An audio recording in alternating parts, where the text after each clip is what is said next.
ప్రభు మాటలు వింటున్న వారులారా, ప్రభు మాటకు లోబడదాం. ఆమేన్ చెప్పండి. ప్రభు మాటకి ఏం చేయాలి? ఒకటి విడవాలి, రెండవది ఏం చేయాలి? మన మార్గాలు ప్రభు చెప్పిన ఆ మార్గములో నడవగలగాలి. మన అడుగులు ఆయన మార్గములో వెళ్ళాలి. ఇది ముఖ్యం. అబ్రహాం అదే చేశాడు. దేవుడు చూపిన మార్గములో నడిచాడు. వినాలి. ఆయన మార్గంలో నడుస్తున్న ప్రతి సందర్భంలో అబ్రహాము హెచ్చించబడుతూనే వచ్చాడు. కొన్ని సందర్భాలలో ఆ మార్గములో అతనికి కొన్ని ఇబ్బందులు కలిగినాయి. దేవుడు ఎందుకు సైలెంట్ అయిపోయాడు. సైలెంట్ అయినప్పుడు అబ్రహాం సైడ్ ట్రాక్ తిరిగాడు, ఐగుప్తునికి వెళ్ళాడు. భయంకరమైన సమస్యలు అక్కడ అనుభవించాల్సి వచ్చింది. మళ్ళీ దేవుడు అక్కడ అతను బుద్ధి నేర్పించి మరలా ట్రాక్లోకి తెచ్చాడు. ఇప్పుడు సరిగా నడు అని అన్నాడు. మళ్ళీ నడుస్తూ ఉన్నప్పుడు మళ్ళీ సైడ్ ట్రాక్ అయ్యాడు. ఇస్మాయిల్ విషయంలో, హాగర్ ఇస్మాయిల్ వింటున్నారా?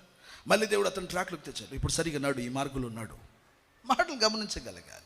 ప్రభు ఏం చెప్పాడో ఆ మాటకు నువ్వు లోపడు చాలు. కష్టాలైనా, ఇబ్బందులైనా, ఇరుకులైనా ఆయన మాట కొరకు కనిపెట్టుకునుండు. వస్తానంటే వస్తాడు తప్పకుండా, చేస్తాడంటే చేస్తాడు తప్పకుండా.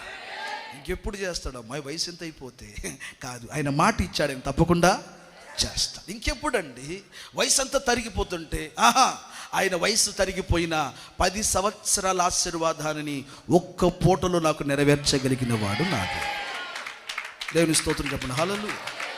నేను కళ్ళబులి కపురు, నేను యథార్థమైన సత్యం. ఒక్క పూటలో నీకు నా దేవుడు 10 సంవత్సరాల పంటను దేవుడు దయచేయగలడు. బట్ నేనంటున్నాను, యెహోవా కొరకు మనం ఏం చేయాలి?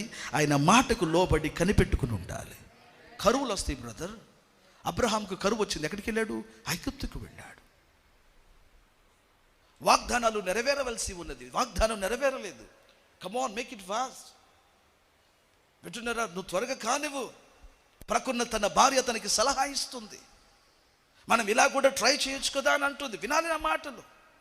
అది లేఖనం మాట్లాడుతున్న సత్యం ఏంటి? సొంత ఆలోచనలు. దేవుడు చెప్పిన మాటలకు వింటున్నారా? వాక్కి ఇచ్చాడు. దేవుని మాటను వింటున్నారా నెరవేర్చడానికి వీళ్ళే కృషి చేయటం, వీళ్ళే ప్రయాసపడడం. వింటున్నారా? దేవుని మాట జరిగించడానికి వింటున్నారా వీళ్ళ కొంచెం మీద హెల్ప్ చేస్తున్నారు. నో,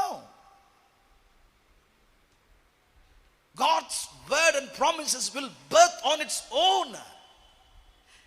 నువ్వు సరి అయిన స్థితిలో నిలబడగలిగితే చాలు. దేవుని వాగ్దానాలు ఎలా పుట్టాలో అవి పుట్టుకుంటూ అవి జీవంలోనికి, ఉనికిలోకి వస్తాయి. యేసు నామమున. నువ్వు దానికోసం నువ్వు ఏదో హెల్ప్ చేయాల్సిన పని లేదు దేవునికి. నో, నేను చెప్పిందల్లా నా మాటకు లోబడు. నేను ఉండమన్న చోటున నువ్వు ఉండు, నేను నిలబడమన్న స్థలంలో నువ్వు ఉండు, అంతే. నేను నీకు చూపించే దేశానికి వెళ్ళు. నేనేమన్నాను? ఏం విడవమన్నాను? వాటిని విడిచావా? తండ్రి ఇంటిని విడవాలి, తేరాహు అని వాళ్ళ తండ్రిని విడవాలి, లోతుని విడవాలి. ఇప్పుడు కొత్తగా ఐగుప్తుకి వెళ్ళి హాగరుని తెచ్చుకున్న ఆయమని వదిలిపెట్టాలి. హాగరుకు ఒక పిలక పుట్టింది, మళ్ళీ ఆ ఇష్మాయేలు విడిచిపెట్టాలి. ఇన్ని వదిలిపెడితే కానీ నువ్వు దీవించబడతావు. విడవలసిన వాటిని విడిచి నేను నీకు చూపిస్తున్న ప్రాంతానికి వెళ్ళు. నువ్వు అక్కడ లేనిపోయిన ఫిట్టింగ్స్ ఏం చేయొద్దు. నా మాటకు లోబడు. ప్రజలందరూ నిన్ను నివారించవచ్చు. నీ దేవుడు ఏమాయను, ఏంటమ్మా పిచ్చోళ్ళలాగా ఉంటున్నావు, వాగ్దానాలు ఎక్కడమ్మా, ఎప్పుడో చెప్పాడు అంటున్నావు కదమ్మా, 50 వచ్చేసింది, 40 వచ్చేసింది, ఇంకెప్పుడమ్మా? నో, నా దేవుడు నాకు మాట ఇచ్చాడు. మాట ఇచ్చిన వాడు నమ్మదగిన వాడై ఉన్నాడు. ఆయన తగిన కాలమందు నాకు అద్భుతాలు చెయ్యువాడై ఉన్నాడు. ఏసీ స్తోత్రం చూద్దాం గట్టి మంచిగా చెప్పాలి. హల్లెలూయా. కాబట్టి ప్రభు మాటలు వింటున్న వాళ్ళు నేను ఇందాక చెప్పిన మాట, అన్నిటికంటే విలువైనది నీ జీవితంలో యేసయ్య మాట అయి ఉన్నది. అన్నిటికంటే విలువైనది ఏంటి చెప్పండి? నీ జీవితంలో, నా జీవితంలో ఆ ఒక్క మాట నాన్న, దానికి లోబడు. యథార్థం చెబుతున్నాను, నువ్వు ఇలా వెళ్ళవు నాన్న, ఉన్నతమైన స్థాయికి నువ్వు హెచ్చించబడతావు. ఈ బైబిల్ గ్రంథాన్ని తీసి నువ్వు తరచి, వింటున్నారా, దీన్ని తెరిచి తరచిగా చదువు. ఎక్కడైనా ప్రభు మాటకు లోబడిన వాడు పాతాళానికి వెళ్ళిన చరిత్ర చూడు. దేవుని మాటకు లోబడిన వాడు ఎవడైనా నశించినట్లు చూపించు. దేవుని మాటకు లోబడిన ప్రతి ఒక్కరూ ఏ స్థాయిలో నిలబెట్టబడ్డారో చూడు. ఈ వాక్యం ఈ రోజున ఈ సాక్ష్యములు మన ఎదుట దృష్టాంతముగా ఉన్నప్పుడు మరలా చెప్తున్నాను, ప్లీజ్ లోబడుతున్నాను నా మాయలో ఉండవద్దు. ఏమి విడవవలనో వాటిని విడిచి ఏ మార్గములో నడవవలనో ఆ మార్గములో మనం నడిస్తే, నేను మరలా చెప్తున్నాను, దేవుడు చరిత్రను మరలా రాయాలని ఆశపడుతున్నాడు. యేసు స్తోత్రం చేద్దామా గట్టిగా. హల్లెలూయా.